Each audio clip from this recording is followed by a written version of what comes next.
What is going on, guys? Boom Monsoon here, and welcome back to an episode of Loadout. Yes, we are restarting this series. Hopefully this will be a good one, because hopefully this will do well, because this is a series I really enjoy doing.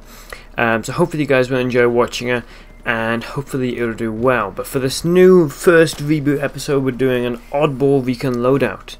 Now, or Recon Loadout, sorry. Now, the difference with this season is that I've made a random class generator where it'll go up and randomly generate an entire class for me to use, and I'll go up and use that in game, and I'll show you guys the footage, give you my review in it, tactics, stuff like that. Maybe you guys can use it in game yourself. Now this week I randomized, and what I got was a JNG90 with a coyote sight, no accessory, a flash hider, and no auxiliary or underbarrel. Now the camera was completely random, of course, doesn't really have a huge effect, but sometimes it's aesthetically nice. I also then had a QSV92 pistol, which was absolutely naked, nothing on it. Now my gadgets were, gadget 1 was the Tugs sensor mine, which is pretty fun to use. Like, it can help you out, but it's not entirely useful. And I also had the Pokeballs, the sensor balls that are also actually pretty helpful.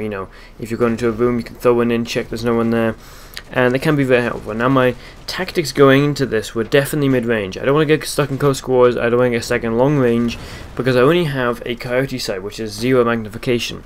Now in terms of one-on-one gunfights, I want to use the one-shot kill ability of this weapon, which of course is with all sniper rifles, you always want to use that ability. I also want to use the great accuracy. Being a sniper rifle, it is going to shoot straight, it's going to shoot very accurate and very fast, so I'm going to use that to my advantage as well. And the final bit was I definitely, like I said, wanted to keep distance from my enemies, and trying to stay with teammates was a weird way to help. I didn't think it would help, but it appeared to do that as well. It didn't guarantee me kills, but it guaranteed me staying alive, which was seriously helpful because I'd be able to string kill streaks together instead of get 2 kills and then instantly I'm dead, and that just makes exciting gameplay. So I tried to stick with teammates, tanks if I could help it as well, but occasionally I'd go off my own bat to try something different. Now the first thing was Loadout, and this is the obvious part, it was quite difficult to use. Obviously, seeing as I have one shot and then I have to cock a bolt, it is so much easier for someone to go against me and not to have to cock the bolt every time. They can just shoot me once and then that's it. They can instantly shoot me again and again and again with automatic rifles or even semi-automatic rifles.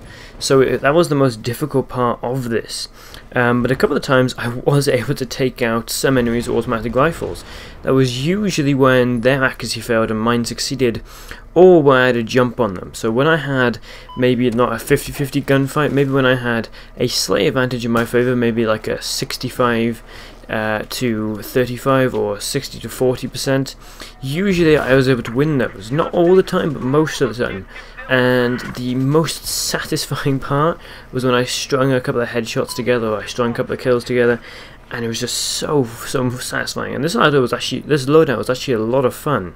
Like, sometimes obviously it would be annoying, but a lot of the time it was some of the most fun I've had on Battlefield especially, but in games in general really, for a while. Especially when I was able to go up, be in a serious disadvantage in a gunfight and still come out on top. That was such a good feeling, and I was so happy with it. But like I said, you can go on a little bit of a tear and go a little bit of a kill streak. I'm not amazing with snipers.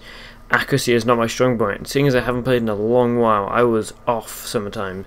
But I was able to pull together a couple of kills and occasionally go on a little bit of a kill streak. Nothing amazing that's really going to go up and, break records or even, get awards, but it was pretty nice sometimes, and a lot of satisfaction as well. Now one problem with the JNG9 is a lot of time I felt I should have got a kill, but the game didn't actually give me that kill, which was a little bit odd because I would have hit them in upper chest, which usually would have been an instant kill. But I didn't get it, which is weird. I had to either hit the head or hit basically the lower neck, and then I get a kill.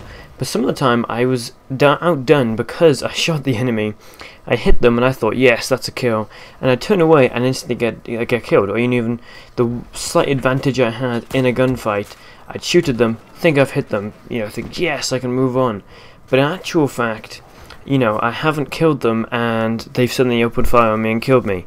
And that was the biggest problem. A huge amount of my deaths actually came from that. And this gun has a slow rate of fire as well. It's one of the slowest ones for bolt action rifles. Of course, bolt action rifles are always going to be slow when aiming, but a lot of the time this one seriously let me down. There are a few others who do a lot better in terms of rate of fire. You know, even ones that are bolt actions, they are much quicker with a bolt than this one was, which was a big problem.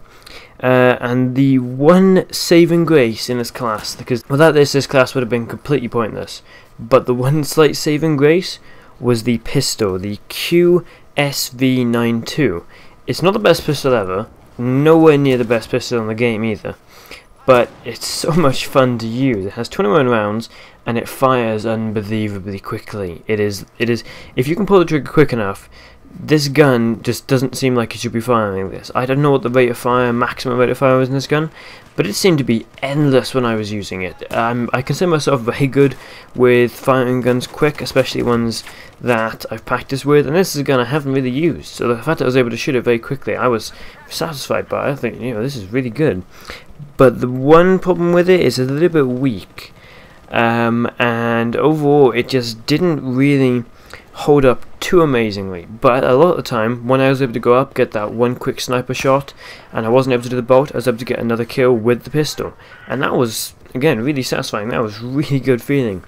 I can't imagine though what this would have been like with a lower damage sniper, maybe something like the Scout Elite or the FYJS, because those two would have been awful. They both have 36.6 minimum damage, and that would have been dreadful because I would have gone up, shot them, not got a kill, even if I'd hit, you know, upper chest area, which would have been devastating. But overall, this Loadout was very fun. I definitely recommend you going up and trying it if you're good at sniping.